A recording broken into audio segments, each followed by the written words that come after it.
Hi అండి, top ఏ విధంగా cut చేయాలో చూద్దామండి. ఈ విధంగా ఈ టాప్కి అయితే నేను పంచని లైనింగ్గా తీసుకున్నానండి. ఈ పంచ క్లాత్కి అటు ఇటు కూడా గ్రీన్ కలర్ బార్డర్ వస్తుంది కదా, ఆ బార్డర్ని కట్ చేసి తీసేసుకోవాలండి.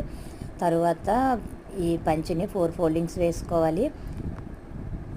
ఈ టాప్ని ఈ విధంగా పంచ పైన మడత పెట్టి వేసుకొని లైనింగ్ని తక్కువగానే తీసుకోవాలి టాప్ కంటే కూడాను. ఈ విధంగా neck 3 inches, shoulders 3 inches, down arm whole down 6 inches తీసుకోవాలండి. ఈ విధంగా ఖర్చుకు ఎక్స్ట్రాగా తీసుకొని కట్స్ దగ్గర కూడా మార్క్ చేసుకోవాలి. ఆర్మ్ రౌండ్ దగ్గర 1.5 ఇంచ్ తీసుకొని 1/2 ఇంచ్ లో చంక్ తీసుకోవాలండి ఫ్రంట్ పార్ట్కి.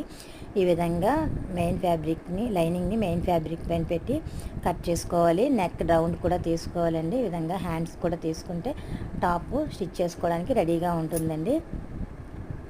ఒకసారి ట్రై చేయండి.